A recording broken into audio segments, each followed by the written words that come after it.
সেচসেবিত এলাকা 2.5 লক্ষ হেক্টর জমি, যা মূলত বীরভূম, মুর্শিদাবাদ এবং বর্ধমানে বিস্তৃত। ক্যাচমেন্ট এরিয়া 3200 বর্গ কিলোমিটার, সেচখাল 40 কিলোমিটার। এই জলাধারের ডিভাইড ওয়ালে প্রায় 35 মিটার ফাটল দেখা গিয়েছে, কারণ ডাউনস্ট্রিমে এই অবৈধ বালি খাদানের জন্য সম্পূর্ণ বেআইনিভাবে তৃণমূলের দখলদারি এবং তৃণমূলের নেতৃত্বে যে সারা রাজ্যব্যাপী এই বালি তোলা হচ্ছে, তার কারণে এই ফাটল হয়েছে। এই রিপোর্ট ওয়ার্ল্ড ব্যাংকের, এবং এরপরেও এই রাজ্য সরকারের পক্ষ থেকে কোনো দৃঢ় পদক্ষেপ এখানে নেওয়া হয়। গতকালকে এ নিয়ে প্রতিবাদ জানাতে গেলে আমাদের জেলা সভাপতি ধ্রুব সাহা সহ 26 জন বিজেপি কর্মীকে পুলিশ গ্রেপ্তার করে, এবং গ্রেপ্তার করা হয় এরকম ভাবে রাজনৈতিক কর্মীকে, জেলা সভাপতিকে তার জামা কাপড় খুলে নেওয়া হয়, অ্যাজ ই বিরাট কোনো একজন উগ্রপন্থী কিংবা কোনো এক সমাজ বিরোধীকে পুলিশ গ্রেপ্তার করেছে। আমরা রাজনৈতিকভাবে এর প্রতিবাদ করছি। এটা শুধুমাত্র ওই তিলপাড়া ব্যারেজের ঘটনা নয়, সর্বস্তরে তৃণমূল কংগ্রেসের এই বেআইনি বালি খাদানের কাজ অব্যাহত, এবং সেই নিয়ে তৃণমূলের মধ্যে বাড়াবাড়িতে তৃণমূলও গুলিবিদ্ধ হচ্ছে। বোরো এবং রবি মরশুমে এখানে সেচের জল মিলবে না, এবার এটা বন্ধ রাখা হয়েছে দীর্ঘদিনের জন্য। আজকে সকালে আইআইটি থেকে একজন ইঞ্জিনিয়ারকে নিয়ে এসে, বিশেষজ্ঞকে নিয়ে এসে সেখানকার অবস্থা দেখা হচ্ছে। কিন্তু দুর্ভাগ্যের বিষয়, আজ আদালতে তোলা হলে এক কার্যকর্তার কার্যকর্তাদের 2 দিনের পুলিশ হেফাজত হয়েছে, 7 জনের 12 দিনের জেল হেফাজত হয়েছে। সিউড়ি পুরসভার চেয়ারম্যান উজ্জ্বল চট্টোপাধ্যায়ের নেতৃত্বে বিজেপির অবস্থানে হামলা চালানো হয়েছে। আমাদের ওখানে এসপি অফিসে অফিস আমরা ঘেরাও করেছি। হামলা চালাচ্ছে চেয়ারম্যানের নেতৃত্বে লুঙ্গি বাহিনী। তো এটা কতদিন চলবে পশ্চিমবঙ্গে? পশ্চিমবঙ্গের মানুষ আর কতদিন চুপ করে থাকবে? এই যে তৃণমূলের দখলদারির রাজনীতি আজকে কোন অবস্থায় পৌঁছেছে। 31শে জুলাই একটা ঘটনা ঘটেছিল। 31শে জুলাই দুর্গাপুর ডিপিএল স্টেশন, যে পুলিশ স্টেশন আছে, তার অধীনে আমাদেরই একজন কর্মী দীপক দাস এবং প্রসেনজিৎ গাঙ্গুলি, তারা বেআইনিভাবে ডাম্প করে গরুর গাড়ি নিয়ে যাচ্ছিল। সেই গাড়িকে আটকায় এবং চালান দেখতে চায়, কারণ এটা প্রতিনিয়ত সেখানকার ঘটনা। এইটা জানার পরে তাদের যখন দেখা গেল কোনো বৈধ কাগজপত্র নেই, তারা সেই গাড়ি ছেড়ে পালিয়ে চলে গেল। এরপরে দেখা যাচ্ছে যে সেখানে পাণ্ডবেশ্বরের যিনি তৃণমূল কংগ্রেসের ওখানকার নেতা এবং এমএলএ নরেন চক্রবর্তী, তার নেতৃত্বে কিছু মানুষ থানায় গিয়ে এফআইআর দায়ের করে। গতকাল রাত্রে বিজেপির বিভিন্ন কর্মীর বাড়িতে ঢুকে পুলিশ হামলা চালাচ্ছে। মধ্যরাতে সুমনা ভট্টাচার্য, আমাদের ওখানকার মহিলা নেত্রী, তার বাড়িতে ঢুকে ব্যাপক ভাঙচুর চালাচ্ছে পুলিশ। এই মামলার উপরে গ্রেপ্তার করে যারা একটা অবৈধ গাড়ি সেখান দিয়ে যাচ্ছিল এবং যারা কোনো বৈধ কাগজপত্র দেখাতে পারেনি, নিজেরা গাড়িটাকে ফেলে রেখে পালিয়ে গিয়েছিল, তাদের নিয়ে গিয়ে আজকে এমএলএ থানায় এফআইআর রেজিস্টার করলেন। এবং আজকে এতদিন পরে আজকে হঠাৎ ঝাঁপিয়ে পড়েছে পুলিশ বিজেপির উপরে আক্রমণ করতে। এটা দিকে দিকে চলেছে, এটা কোনো স্ট্রে ইনসিডেন্ট নয়। সারা পশ্চিমবঙ্গ জুড়ে তৃণমূল আজকে এই কাজ করছে।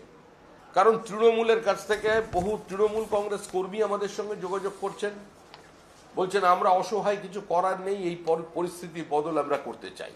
আসলে তৃণমূল কংগ্রেসের কর্মী, তৃণমূল কংগ্রেসের নেতাদেরও বর্তমান প্রশাসনের উপরে, পুলিশের উপরে কোনো আস্থা নেই।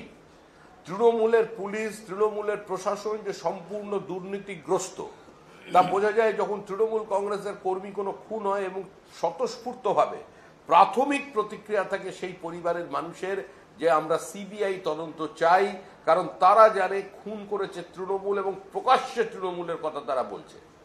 এই রাজ্যে গত 3 বছরে যত সংখ্যালঘু খুন হয়েছে একজন সংখ্যালঘু পরিবারের কথা বলেছে যে এই খুনের পেছনে বিজেপি জড়িয়ে আছে, রাজ্যে বিরোধী দল আছে। মানুষের প্রথম এবং প্রাথমিক অভিযোগ হচ্ছে তৃণমূল কংগ্রেসের বিরুদ্ধে, এবং সেখানে প্রকাশ্যে তারা সিবিআই তদন্তের দাবি জানাচ্ছে। কেন? কারণ এই সরকারের উপরে তাদের কোনো আস্থা নেই, তাদের নরেন্দ্র মোদীর প্রতি আস্থা আছে। অনেক ক্ষেত্রে সিবিআই তদন্তের গতি স্লথ হয়েছে, সে নিয়ে অসন্তোষ আমাদের আছে, সে নিয়ে উৎকণ্ঠা আমাদের আছে। এটাকে আমরা অস্বীকার করছি না, আমরা বিরক্ত। আমরা চাই তদন্তের গতি সিবিআই এর বিভিন্ন জায়গায় আরো দ্রুত হোক, আরো ত্বরান্বিত হোক। কিন্তু এটা যে শুধুমাত্র এর মধ্যে সীমাবদ্ধতা নয়, তৃণমূল কংগ্রেসের কর্মীদের মধ্যে সীমাবদ্ধতা নয়। আমরা একজন ভারতবর্ষের মহান ক্রিকেটার, যার বাবা, যার সঙ্গে স্বাধীনতা সংগ্রামের ইতিহাস জড়িত আছে, যেই পরিবারের সঙ্গে, যিনি ভারতবর্ষকে বিভিন্ন সময় বিভিন্ন ম্যাচে জিতিয়েছেন, কীর্তি আজাদ একসময় আমাদের দলেও ছিলেন। এখনো মনে হয় পুরোপুরি ডিএনএটা তিনি নষ্ট করে ফেলতে পারেননি। এখন তিনি তৃণমূল কংগ্রেসে থাকার পরে তিনিও বুঝে গিয়েছেন বাস্তব চিত্র কি। সেই জন্য তিনি গত 23 তারিখে তিনি একটি চিঠি লিখছেন। চিঠি লিখে তিনি ইল্লিগাল মাইনিং এর জন্য এবং এইসব যে সমস্ত চুরি জমারি হচ্ছে তার জন্য তিনি কি বলছেন? তিনি বলছেন আমি ইডি এবং সিবিআই এর তদন্ত চাই।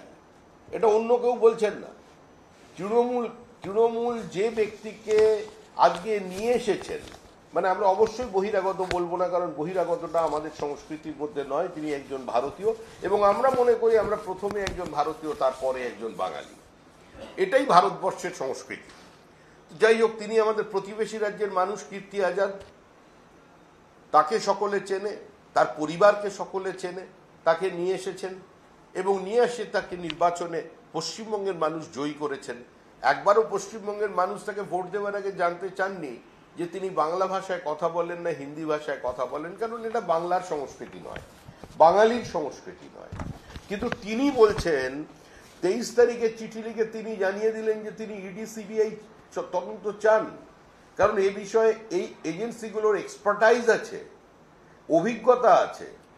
অর্থাৎ এখানে এ ধরনের তদন্ত যে পুলিশকে দিয়ে করা সম্ভব নয়, সেটা তৃণমূল কংগ্রেসের সাংসদ বলছেন। তৃণমূল কংগ্রেসের সংসদীয় কমিটি, স্ট্যান্ডিং কমিটিতে যিনি আছেন, কেমিক্যাল অ্যান্ড ফার্টিলাইজারের স্ট্যান্ডিং কমিটি, সেই কমিটির একজন সদস্য হিসেবে তিনি লিখিত চিঠি দিচ্ছেন। এই চিঠি দেবার পরে আজকে অনেককে কপি পাঠিয়েছেন, কিন্তু চিঠিটাকে আবার তিনি উইথড্র করে ফেললেন। সেটা আমরা বুঝতে পারছি।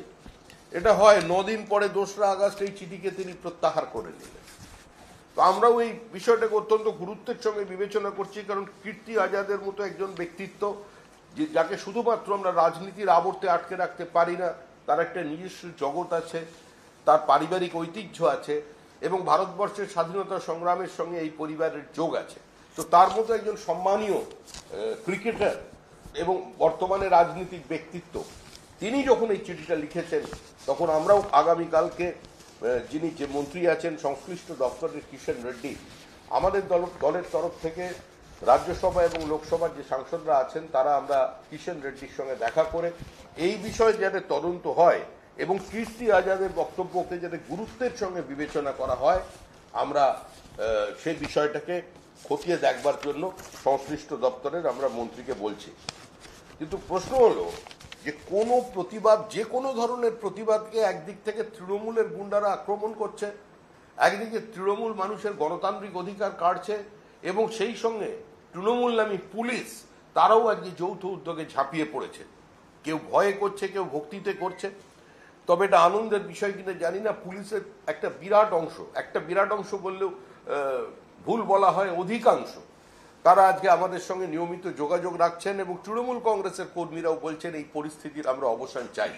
এর কারণে আমরা 2011 সালে পরিবর্তন করিনি, এর কারণে আমরা সিপিআইএম এর হাতে রক্ত ঝরাইনি, এই কারণে এই সরকার দেখব বলে আমরা মিথ্যা মামলায় দীর্ঘদিন ফেসে থেকেও আমরা কিন্তু দলের পতাকা ছেড়ে যাইনি। আমরা আমাদের ঘাম রক্ত দিয়ে মমতা বন্দ্যোপাধ্যায়ের জন্য দেওয়াল লিখে দলকে প্রাসঙ্গিক করেছিলাম, সিপিআইএম এর কে আমরা উচ্ছেদ করেছিলাম। আজকে এই সরকার দেখা আমাদের কাছে কোনো অবস্থাতেই কাম্য ছিল না। কিন্তু প্রশ্ন হলো যে আজকে আমরা যারা এ ধরনের কাজ করছেন আমরা এটাকে সচেতন করতে চাইছি। একই সঙ্গে গতকাল যে ঘটনা শুধু পশ্চিমবঙ্গ নয়, শুধু ভারতবর্ষ নয়, সারা পৃথিবীকে তোলপাড় করে দিয়েছিল আর.জি. করের অভয়ার ঘটনা, সেই দুর্ভাগা পিতা মাতা কালকে আমাদের অফিসে এসেছিলেন, আমার সঙ্গে দেখা করেছেন এবং তারা আগামী 9 তারিখে একটা আন্দোলনের ডাক দিয়েছেন সমস্ত রাজনৈতিক দলের কাছে। তারা যাচ্ছেন এবং তারা বলছেন এই অভিযানে সামিল হওয়ার জন্য। আমরাও চাই এই ধরনের কোন স্বতঃস্ফূর্ত প্রতিবাদ যেন কোনো রাজনীতির রঙের ছোঁয়ায় অন্যদিকে মোড় না নেয়। যেভাবে আমরা শিক্ষকদের আন্দোলনের ক্ষেত্রে বলেছি যে আমরা আমাদের সলিডারিটি এক্সপ্রেস করছি, কিন্তু আমাদের দলের কেউ পতাকা নিয়ে এই আন্দোলনে অংশগ্রহণ করবে না।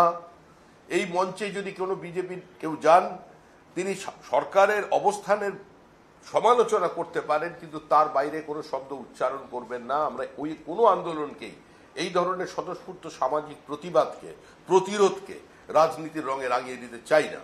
সেজন্য 9 তারিখ আমাদের কর্মীরা, আমাদের সমর্থকেরা, আমাদের নেতৃবৃন্দ যারা মনে করবেন তারা এইতে সামিল হবেন, দলের পতাকা ছাড়া সামিল হবেন। এই প্রতিবাদে এই মুহূর্তে পশ্চিমবঙ্গের যে অবস্থা, আমরা কোনো রাজনৈতিক অস্পৃশ্যতায় বিশ্বাস করি না। আমাদের পাশে অন্য যে কেউ হাঁটতে পারেন, আমাদের কোনো অসুবিধা নেই। যদি তাদের অসুবিধা হয় একটু বলবেন, আমাদের লোকজন একটু পিছনের দিকে হাঁটবে, কিন্তু তাও আমরা থাকব।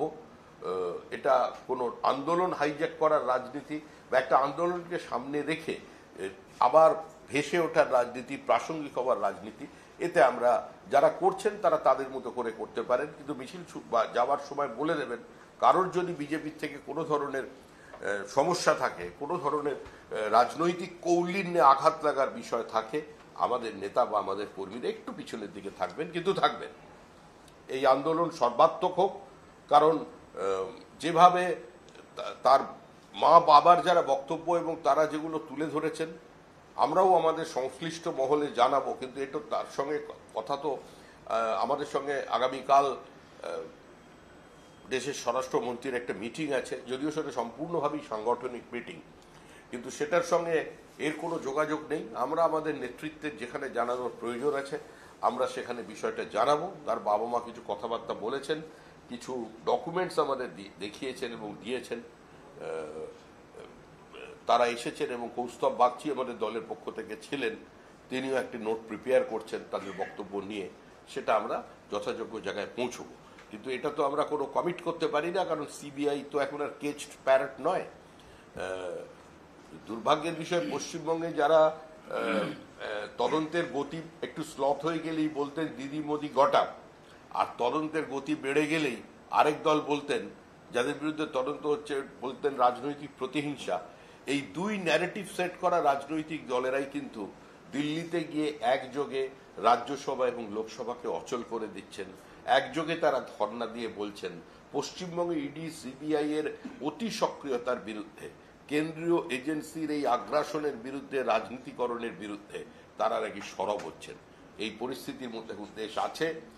আর সাম্প্রতিককালে পশ্চিমবঙ্গের যে সবচেয়ে বড় সমস্যা, নিঃসন্দেহে সেটা র্যাডিক্যালাইজেশন।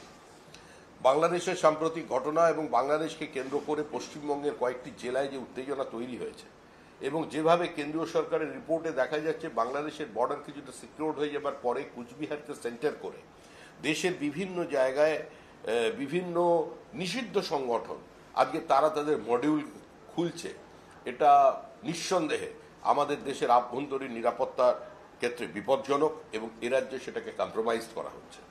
রাজ্যে বিভিন্ন, ভারতবর্ষের বিভিন্ন রাজ্য কেন্দ্রীয় সরকারের এই সতর্কতা মেনে নিয়ে বিজেপি শাসিত রাজ্য এবং অবিজেপি শাসিত রাজ্যও তারাও কিন্তু আজকে দুর্ভাগ্যের বিষয় পশ্চিমবঙ্গের যারা বাঙালি মাইগ্রেন্ট লেবার আছেন তাদের আইডেন্টিটি কার্ড চেক করছে, এবং যারা ধরা পড়ছে তারা প্রত্যেকেই স্বীকার করছে তারা বাংলাদেশ থেকে এসছে, এবং আইডেন্টিটি কার্ডের ক্ষেত্রে মানে ফেক আইডি তারা কোথা থেকে পেয়েছে 3টে জায়গার নাম অধিকাংশ ক্ষেত্রে উঠে এসেছে। আমরাও বিভিন্ন জায়গায় গেছি, আমাদের তারা বলছেন যে নাম উঠে আসছে, সেটা হচ্ছে বারাসাত, মধ্যমগ্রাম, এবং সাম্প্রতিক একটি নাম বেশি শোনা যাচ্ছে সেটা শিলিগুড়ি। এটা অত্যন্ত উদ্বেগের বিষয়। একই সঙ্গে গুড়গাঁও এবং নয়ডা এলাকায় আজকে যারা বাড়িতে পরিচারিকার কাজ করতেন তাদের ডিম্যান্ড, মানে তারা যে টাকা কাজ করতেন তাদের প্রায় রোজগার এখন ডাবল হয়ে গেছে। কারণ যারা সীতা, সবিতা, লক্ষ্মী বলে কাজ করছিলেন, শাখা সিঁদুর পরে একদম লাল পাড় শাড়ি পরে যারা কাজে আসছিলেন, অনেকেই নিখোঁজ হয়ে গেছে। মানে এই যে এখানে এসে নাম বদল করা হচ্ছে, এখানে এসে ছদ্মনামে ধরা হচ্ছে, এদের চিহ্নিত করে দিচ্ছেন পশ্চিমবঙ্গের মানুষই। যারা বাংলার মাইগ্রেন্ট লেবার আছেন, যারা অনেক দুঃখের সঙ্গে চোখের জল ফেলে নিজের রাজ্য ছেড়ে ভিন রাজ্যে গিয়ে পরিযায়ী শ্রমিকের কাজ করেন, আজকে তাদের রুজি রুটিতে হাত বসাচ্ছে বাংলাদেশি অনুপ্রবেশকারীরা এবং কিছু ক্ষেত্রে রোহিঙ্গারা। কলকাতায় তো কার্যত একটা কলোনি বানিয়ে ফেলা হয়েছে, কি নাম ওটা? গুলশান কলোনি। কসবায় 1 নম্বর ওয়ার্ডে 108 নম্বর গুলশান কলোনি তৈরি করা। এই গুলশান কলোনি মানুষজন কারা এলেন? রবীন্দ্রনাথ ওপর থেকে পাঠিয়ে দিয়েছেন। শরৎচন্দ্র এদের চোখের জলের হিসাব নিয়েছেন। কোথা থেকে গুলশান কলোনি চলে? আজকে কোথায় সল্টলেক পুলিশ কমিশনের পেছনে কারা বসে আছে? তাদের চিনিয়ে দিতে পারবেন? ক্ষমতা আছে আজকে বিধাননগর পুলিশ কমিশনারেটের। দিনের পর দিন পশ্চিমবঙ্গবাসীকে চরম বিপদের দিকে ঠেলে দিচ্ছে, ধ্বংস করে দিচ্ছে তৃণমূল কংগ্রেস। আমরা আগেও বলেছি, আবার বলেছি, যারা ওপার থেকে আসা হিন্দু উদ্বাস্তু আছেন এবং যারা ভারতীয় মুসলমান আছেন, যারা এই দেশটাকে দারুল হার্ব বলে কিংবা নাপাক বলে ছেড়ে চলে যাননি, তাদের কেশাগ্র কেউ স্পর্শ করতে পারবে না বিজেপির যদি যতক্ষণ থাকবে। 1946 সালে 1947 সালে আমাদের এই ক্ষমতা ছিল না। আমাদের ক্ষমতা থাকলে আজকে এই দেশকে আমরা ভাগ করতে দিতাম না। বাংলার সঙ্গে এবং বাঙালির সঙ্গে বিশ্বাসঘাতকতা করেছে কংগ্রেস, আর সেই কংগ্রেসের গর্ভ থেকে জন্ম নিয়েছে তৃণমূল কংগ্রেস, ডিএনএ এক। এরা রবীন্দ্রনাথের সঙ্গে প্রতারণা করেছে। জালিয়ানওয়ালাবাগ হত্যাকাণ্ডের পরে রবীন্দ্রনাথ মিটিং ডাকতে বলেছিলেন যে তিনি প্রতিবাদ করবেন, তিনি টাউন হলে বক্তৃতা করবেন, তিনি সভাপতিত্ব করবেন। কংগ্রেস মিটিং ডাকেনি। রবীন্দ্রনাথ হাতিয়ার হিসেবে ব্যবহার করেছিলেন তার নাইট উপাধিকে ত্যাগ করে। আরো কিছু বললে বিতর্ক বাড়বে। আমি আর অন্য কোনো মহান ব্যক্তিত্বের সম্পর্কে কোনো কথা বলতে চাই না। নেতাজি সুভাষচন্দ্র বসুকে যদি সেদিন কমিটি তৈরি করতে দেয়া হতো, নেতাজি সুভাষচন্দ্র বসুকে যদি কংগ্রেস থেকে বিতাড়িত না করে দেয়া হতো, তাহলে নেতাজি সুভাষচন্দ্র বসুর মতো নেতৃত্ব যদি ভারতের রাজনীতির প্রথম সারিতে উপস্থিত থাকতেন, তাহলে এই পাকিস্তানের দাবি, এই আমাদের জিন্নার দাবি, যদিও জিন্না পরবর্তীকালে নন প্র্যাকটিসিং মুসলিম, উনি হঠাৎ অন্যদিকে চলে গিয়েছিলেন, তার একটা পরিবর্তন এসেছিল রাজনীতির মূল স্রোতে। এবং একই সঙ্গে আমাদের ওই সারে জাহাঁ সে আচ্ছা খ্যাত কবি ইকবালের যে দাবি, সেই দাবির কাছে সুভাষ বসু মাথা নত করতেন না। আজকে তাদের ব্যর্থতার কারণে, তাদের তাড়াতাড়ি গদিতে বসা লোভের কারণে আজকে ভারতবর্ষ ভাগ হয়েছে। আর এর দায় আজকে তৃণমূল কংগ্রেসকেও নিতে হবে, কারণ নিজের নামের পাশ থেকে এখনো তারা কংগ্রেস শব্দটাকে ছাড়েনি। যারা বাংলার সঙ্গে, বাঙালির সঙ্গে বিশ্বাসঘাতকতা করেছিলেন অতীতে, আজকে তারা আবার বাঙালি মাইগ্রেন্ট লেবার এবং ছোট ছোট কাজে যে বাঙালি কর্মরত আছে ভারতবর্ষে, তাদের ভবিষ্যৎকে অনিশ্চয়তার দিকে ঠেলে দিচ্ছেন। এবার প্রতারণা শুরু হয়েছে তাদের সঙ্গে। আমাদের নীতি অত্যন্ত স্পষ্ট যে এ রাজ্যে ভারতে ভারতীয়রাই থাকবে। আর আমাদের ভুলের কারণে, আমাদের ব্যর্থতার কারণে যারা নিজের দেশে পরবাসী হয়ে গিয়েছিলেন, সেই বিনয় বাদল দীনেশের বংশধরেরা, মাস্টারদা সূর্য সেনের বংশধরেরা, আজকে তারা যারা এই দেশের জন্য যাদের পূর্বপুরুষ জীবন দিয়েছে, আত্মবলিদান দিয়েছেন, আজকে তাদের রক্ত, তাদের ভাই যারা আছেন, তাদের সুরক্ষা দেবার দায়িত্ব হচ্ছে এই সরকারের, এই ভারত সরকারের। এবং যার প্রতিশ্রুতি দিয়েছিলেন মহাত্মা গান্ধী স্বাধীনতার পরে, যাদের প্রতিশ্রুতি দিয়েছিলেন জওহরলাল নেহরু, সর্দার বল্লভভাই প্যাটেল স্বাধীনতার পরে, আজকে সেটাকে বাস্তবায়িত করব আমরা। এনআরসিএ চালু করেছি, দীর্ঘদিনের উদ্বাস্তুদের দাবি। কোভিড কালে রুল ফ্রেম করতে কিছুটা দেরি হয়েছে, সরকারের পক্ষ থেকে বিভ্রান্তি ছড়াবার চেষ্টা হচ্ছে, মানুষকে ভীত সন্ত্রস্ত করবার চেষ্টা হচ্ছে, কিন্তু মানুষ এগিয়ে আসছেন। বিহারে যেভাবে জাল ভোটার ধরা পড়েছে, এখানেও সেটা পড়বে। হ্যাঁ, এই যে স্লোগান উঠেছে নতুন এখন আমাদের এখানে রাজনীতির আঙিনায়, যে মৃত ভোটারের নাম বাদ দেওয়া মানছি না, মানব না। হ্যাঁ, ভোটার লিস্টে মৃত ভোটারকে রাখতে হবে, এই যে দাবি, মারা গেছে বলে কি ওরা মানুষ নয়? একটা মানবিক মুখ নিয়ে বিচার করা উচিত, ওদের নামটাও ভোটার লিস্টে রাখা উচিত। আবার মনে হয় কোনো সুস্থ স্বাভাবিক সমাজ এটাকে মেনে নেবে না, এবং আমরাও এই অবস্থানে দৃঢ় আছি। ধন্যবাদ।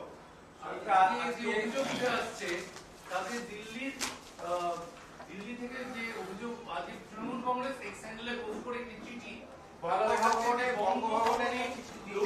থানা থেকে চিঠি দেওয়া হয়েছে, তাদের দিল্লি পুলিশ লিখছে কয়েকজন অবৈধ বাংলাদেশকে তারা গ্রেপ্তার করেছেন, তাদের কাছ থেকে উদ্ধার হওয়া নথিপত্র বাংলাদেশি ভাষায় লেখা, এবং ওই বাংলাদেশি ভাষা পড়ে হিন্দি বা ইংরেজিতে অনুবাদের জন্য লোক চাই। তৃণমূলের প্রশ্ন হলো, আমাদের মাতৃভাষা বাংলাকে বাংলাদেশি ভাষা হিসেবে অমিত শাহ দিল্লি পুলিশ উল্লেখ করলো কেন? একদম ঠিক ভাষা বলেছে। আপনি বাংলাদেশের একটা বই নিয়ে এসে পড়ুন, আর পশ্চিমবঙ্গের একটা বই, যে কোনো টেক্সট বই নিয়ে এসে পড়ুন, দুটোর মধ্যে পড়লেই বুঝতে পারবেন কোনটা সুবোধ সরকার লিখেছে আর কোনটা বাংলাদেশের কোনো শফিকুল ইসলাম লিখেছে। ওই ভাষাটা পড়লেই বোঝা যায়। সুতরাং বাংলা ভাষায় কথা বললেই সে ভারতবাসী হয়ে যাবে, বাংলা ভাষায় কথা বললেই তার নামটা ভোটার লিস্টে রেখে দিতে হবে, এটা চলবে না। পরিকল্পিতভাবে বিভিন্ন জায়গায় ফেক আধার কার্ড নিয়ে এখন ওরা বঙ্গভবনের মধ্যে ঢুকে পড়েছে। আমি বুঝতে পারছি না পশ্চিমবঙ্গের সাংবাদিক কুলের ক্যামেরা পার্সনদের কি খুব অভাব পড়েছে? আপনাদের কি বুম ক্যামেরা নেই, অফিসার নেই? আপনারা এত জায়গায় কোথায় যুদ্ধ লাগলে, বোমা পড়লে সেখানে পর্যন্ত পৌঁছে যান, ইউক্রেনে যুদ্ধ লাগলে ইউক্রেন পর্যন্ত আপনারা চলে যাচ্ছেন, কোনো ভূমিকম্প হলে, টানেলে কোনো কিছু ঘটনা ঘটলে আপনাদের সাংবাদিকদের দেখি আপনারা ভোর থেকে রাত্রি পর্যন্ত 3 রাত অতিক্রম করছেন। আপনারা সব সময় এগিয়ে থাকছেন, আর আপনাদের ক্যামেরা কি খুব কম, সাংবাদিক কি খুব কম। একবার গিয়ে চিত্তরঞ্জন পার্কে কথা বলতে পারছেন না, গুরগাঁওয়ে পারছেন না, নয়ডায় পারছেন না, কলরবাগে পারছেন না, মুস্তাফাবাগে পারছেন না, রায়পুরে পারছেন না, বিলাসপুরে পারছেন না, একবারও আপনারা পিলিভিটে যেতে পারছেন না। কেন যাচ্ছেন না? একবারও আহমেদাবাদ, সুরাট, মুম্বাইতে যেতে পারছেন না? একবারও যারা ডায়মন্ড মার্চেন্টের কাছে যে হাজার হাজার লক্ষ লক্ষ আজকে সেটাররা কাজ করছেন, মেদিনীপুরের মানুষ, ওখানে আমাদের মেদিনীপুরের দাসপুরের মানুষ, যাদের হাতে বলে তারা ওখানকার স্বীকার করে, যাদের হাতে জাদু আছে, যাদের হাতের ছোঁয়ায় মুহূর্তের মধ্যে সমস্ত পাথরের গল্প বদলে যায়, একবার তাদের সঙ্গে গিয়ে কথা কেন বলছেন না? একটু কষ্ট করে যান। যদি আপনাদের কোনো রকম প্রয়োজন হয়, আমরা তো আপনার হাউসকে ছোট করতে পারি না, সাংবাদিকদের আমরা আক্রমণ করতে পারি না, আমরা আর যাই হোক তো তৃণমূল কংগ্রেস নই, আপনার ক্যামেরা কেড়ে নিতে পারি না। আপনাদের খালি অনুরোধ করছি হাত জোড় করে দলের পক্ষ থেকে, একদম এটা পশ্চিমবঙ্গ বিজেপির পক্ষ থেকে, দয়া করে বাংলা এবং বাঙালির স্বার্থে, বাঙালি মাইগ্রেন্ট লেবারদের স্বার্থে, বাঙালি এই ছোট ছোট চাকরি করা বাঙালিদের ভবিষ্যতের স্বার্থে একবার অনুগ্রহ করে যান, একবার যান, যেখানে গিয়ে দেখবেন তাদের সঙ্গে কথা বলুন যারা ভারতীয়। উত্তর 24 পরগনার সংখ্যালঘু ভাই বোনেরা তারা চিহ্নিত করে দিচ্ছেন কারা বাংলাদেশি নাম নিয়ে এসেছেন। প্রয়োজন হলে নাম দিচ্ছি, ফোন নাম্বার দিচ্ছি, কথা বলুন গিয়ে। বিহারে এসআইআর এর পরে দেখা যাচ্ছে তেজস্বী যাদবের যে এপিক নাম্বার দিয়ে যে নাম্বার, সেই কোটাটাই একেবারে ভুয়ো, যা নির্বাচন কমিশন স্পষ্ট করে জানিয়ে দিয়েছে। কি বলবেন এই বিষয়ে? এটা নিয়ে যা বলার কালকে সবাই কিছু বলে দিয়েছে। সমস্ত বিরোধীরা বিভ্রান্ত, নন ইস্যুতে ভুগছে। কোনটা নিয়ে কথা বলবে? এতদিন চললো, হারিয়ে গেল, কোথায় মিশে গেল ভিড়ের মধ্যে। একজন নেতা তো প্রাক্তন স্বরাষ্ট্রমন্ত্রী প্রশ্নই তুলে দিলেন যে পেহেলগাঁওয়ের উগ্রপন্থীরা পাকিস্তান থেকে এসেছিল কিনা এর কোনো প্রমাণ নেই, ওরা নাকি দেশবাসীর মধ্যেই ছিলেন। মানে ভারতবর্ষকে কত বড় অপমান। আজকে যখন দেখা গেল যে মহাদেবের ত্রিশূল 3টাকে গেঁথে দিয়েছে, তারপরে আর সেটা নিয়ে কোনো ইস্যু নেই। এখন এবার শুরু হয়ে গেল কার এপিক কার্ড। ডায়মন্ড হারবারের পরিযায়ী শ্রমিককে মহারাষ্ট্র পুলিশ গ্রেপ্তার করেছে বলে এখান থেকে তৃণমূলের একটা টিম মহারাষ্ট্রে চলে গেছে, বোম্বেতে, এবং ডায়মন্ড হারবার পুলিশেরও একটা টিম চলে গেছে। ডায়মন্ড হারবার পুলিশেরও একটা টিম চলে গেছে, তৃণমূলের টিম, পুলিশের টিম সব বমে চলে গেছে। তৃণমূল ভয় পেয়েছে।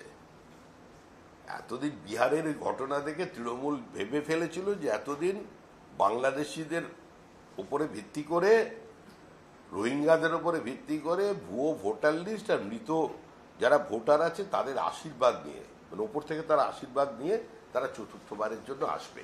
কিন্তু যাত্রাপথ যে মসৃণ নয়, নির্বাচন কমিশন যে অন্যদিকে খেলছে, ঠিকঠাক ভাবে তৃণমূলের জালে ঢোকানো বলগুলোকে খেলা হবে বলে ঢোকাতে যাচ্ছে, সেটাকে আটকে দিচ্ছে, এইটা বুঝেই তৃণমূল কংগ্রেস আতঙ্কিত। উড়িষ্যাতেও 10 জন শ্রমিক নাকি নিগ্রহের শিকার, তারা নিগৃহীত হয়ে বাংলায় ফিরে এসেছে। গুজরাটেও এরকম একটা ঘটনা। বিভিন্ন জায়গায় হরিয়ানা, গুজরাটেও নাকি বাঙালি শ্রমিক তারা নিগৃহীত হচ্ছে। ওখানে তো গেলে কোনো শ্রমিক বলছেন না তারা নিগৃহীত হচ্ছেন। যখন কেন্দ্রীয় সরকারের পক্ষ থেকে সতর্কবার্তা গেছে এবং বিভিন্ন সময় পুলিশ দেখেছে যে এখান থেকে বাংলাদেশিরা ফেক আধার কার্ড নিয়ে যাচ্ছে, পুলিশ শুধুমাত্র তাদেরই গ্রেপ্তার করছে বা তাদেরই ডিটেক্ট করে পশ্চিমবঙ্গে পাঠিয়ে দিচ্ছে। এখন তারা যাতে ভিড়ের হাওয়ায় মিশে না যায় সেটাও কিন্তু স্বরাষ্ট্র মন্ত্রকের দেখা দরকার। ডিটেক্ট অ্যান্ড ডিপোর্ট আমাদের হচ্ছে ঘোষিত স্ট্যান্ড, তাদের যাতে বাংলাদেশে ফেরত পাঠানো যায় তার ব্যবস্থা নিতে হবে। ওপারে ওদিকে হিন্দুদের মেরে এপারে পাঠিয়ে দেবে, ওখানের মন্দির সমস্ত মন্দির ভাঙবে, ভেঙে এপারে চলে আসবে, আবার এদের তারা জামাইয়াদের উপরে রেখে ভোটার লিস্টের নাম বানিয়ে দেবে। এ দীর্ঘদিন চলতে পারে না। এতদিন চলেছিল, এখন পশ্চিমবঙ্গের মানুষ আমাদের পাশে দাঁড়িয়েছে। কংগ্রেস সিপিআইএমকে মুছে দিয়ে বিজেপিকে সামনে রেখে বলেছে যে তৃণমূলকে হারাতে পারে বিজেপি, এই ন্যারেটিভ সেট করে নিয়েছে। সুতরাং আমাদেরও এই রাজ্যের মানুষের প্রতি একটা দায়িত্ব দায়বদ্ধতা আছে, সেখান থেকে যা করার আমরা করব। আপনাদের গুলিয়ে দিতে পারে, পাবলিককে এত বোকা জনগণ নয়। পশ্চিমবঙ্গের মানুষ রাজনৈতিকভাবে সচেতন। দুর্বল তৃণমূলকে তারা সিপিআইএম এর মতো দুর্দণ্ড প্রতাপ একটা লৌহ কঠিন সংকটের সঙ্গে দাঁড়ানোর পরেও 2021 সালে একটা পালা বদল করে দিয়েছিল। বিভিন্ন জায়গায় জমা জলের সমস্যা রয়েছে। বিরাটিতে একটা ঘটনা ঘটেছে, শিশু জলাজমে পড়ে শিশু জলাজমে ঘরের মধ্যে খাট থেকে পড়ে শিশুর মৃত্যু বিরাটিতে। আবার জেলাতেও একটা ঘটনা ঘটেছে, মাটি চাপা পড়ে জলমগ্ন দেওয়াল চাপা পড়ে শিশু মৃত্যুর ঘটনা আজকে বিরাটির ঘটনা কালকে, ঘরের মধ্যে হাঁটু জল, সেখানে পড়ে 5 মাসের শিশুর মৃত্যু। আর এদিকে জেলাতেও একটি ঘটনা ঘটলো, মাটির চাপা পড়ে, এটা বাঁকুড়ায় দেওয়াল চাপা পড়ে শিশু মৃত্যুর ঘটনা। দেখুন, অত্যন্ত মর্মান্তিক এবং দুর্ভাগ্যজনক ঘটনা। আমরা চাই না প্রত্যেক ঘটনা নিয়ে রাজনীতি ঘটুক, কারণ রাজনীতি করা হোক, কারণ এমনি তৃণমূল কংগ্রেস বলে দিয়েছে, মুখ্যমন্ত্রী বলেছেন প্রশাসনিক সভায় যে উন্নয়ন যা করার তিনি করে দিয়েছেন, আর টাকা পয়সা নেই। আপনাদের যখন ওই হরিয়ানায় না কোথায় একটা টিম গেছে বলছেন প্রতিনিধি দল ডায়মন্ড হারবারের জন্য, এবং ডায়মন্ড হারবার মুম্বাইতে গেছে, ওরা ফিরে এলে ওরা আমার মনে হয় নিশ্চয়ই বিরাটিতে যাবে। বাঁকুড়ারও তার সঙ্গে আপনি বলে দেবেন ওখানে চলে যাবে। জল জমা নিকাশি ব্যবস্থার যে এই যে বিভিন্ন জায়গায় মানুষ জল যন্ত্রণায় ভুগছে, নিকাশি ব্যবস্থা খুঁটি পুজো বন্ধ হয়েছে। একটুখানি আপনি বলুন নিকাশি ব্যবস্থা নিয়ে আপনি কেন প্রশ্ন করবেন? নিকাশি ব্যবস্থা ভালো আছে, পশ্চিমবঙ্গের মানুষ ভালো আছে। দুর্গাপুজোয় ক্লাব 1,10,000 টাকা করে অনুদান পাচ্ছে। আপনি 200 কোটি টাকার করে আপনার টাকা দিয়ে তৈরি করেছেন মন্দির জগন্নাথ দেব। ডাইরেক্ট চ্যালেঞ্জ, পুরীকে চ্যালেঞ্জ করে জগন্নাথ দেব এখানে পৌঁছে গেছে। খারাপ কিসে মানুষ আছে? এরপরে আনন্দ, এরপরে কার্নিভাল হবে, দেবী দুর্গা স্যালুট করবেন শেষবারের জন্য, স্যালুট করতে করতে যাবেন, ও জল থাকবে, জল থাকবে, জলই জীবন, এটাই তৃণমূলের বক্তব্য।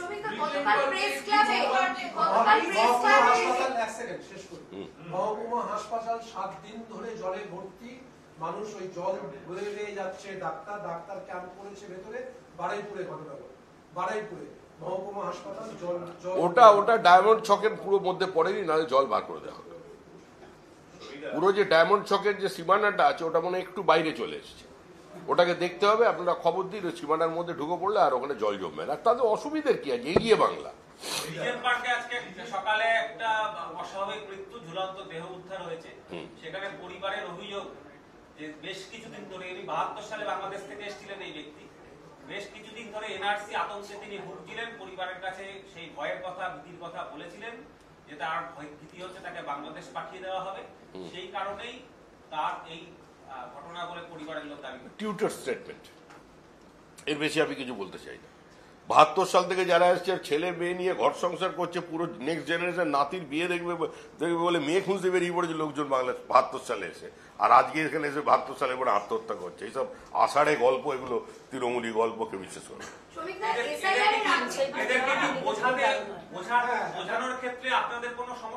আমাদের, আপনি বুঝতে পেরেছেন কিনা এটা নিয়ে সাংবাদিকরা আগে চিন্তা করুন, আপনারা বুঝেছেন কিনা ব্যাপারটা। আপনারা যদি বুঝতে পারেন আমরা সন্তুষ্ট, আমাদের কোথাও কোনো বোঝার অসুবিধা নেই। এবং আবার বলছি, মানুষকে এতটা অবুঝ মনে করবেন না, অশিক্ষিত মনে করবেন না, মূর্খ মনে করবেন না, রাজনৈতিকভাবে অচেতন মনে করবেন না। অবস্থা দেখুন, এই তৃণমূল কংগ্রেস 3 মাস পরে পুজো পেরোতে দিন, মা দুর্গা স্যালুট নিয়ে চলে যাবেন, তারপরে অবস্থাটা দেখুন। এসআইআর এর আগে বাংলার মেদিনীপুর থেকে শুরু করে মুর্শিদাবাদ প্রত্যেকটি বুথে বুথে দেখা যাচ্ছে ভুয়ো ভোটার, এমনকি কিছু কিছু বাংলাদেশিও ধরা পড়েছে। তাহলে তৃণমূল কি মনে করছে যে এসআইআর হলে তৃণমূলের ভোট ব্যাংকটা কমে যাবে? কি মনে করে? আপনি যেটা প্রশ্ন করলেন এটাই মানুষ মনে করছে, মানুষ এটাই মনে করছে। আপনারা বুঝে গেছেন ব্যাপারটা, মানুষও বুঝে গেছে।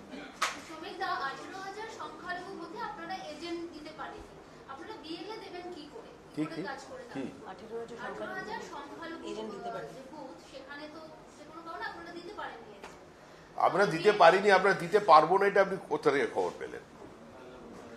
আমরা যে এজেন্ট দিতে পারিনি, এজেন্ট দিতে পারবো কিনা, আমরা 18,000-এ দিতে পারবো নাকি 21,000-এ দিতে পারবো না, এটা আপনি জানলেন কি করে? এখন ভোট আসতে দিন, একটু এগোতে দিন না খেলাটা। আমাদের কাছে, আমাদের পশ্চিমবঙ্গে দেখুন রাজনীতি খেলা হয়ে দাঁড়িয়েছে, তো একটু তোদের একটু খেলতে দিন, কিছুদিন খেলুক, তারপর দেখুন না কোথাকার জল কোথায় গিয়ে দাঁড়ায়।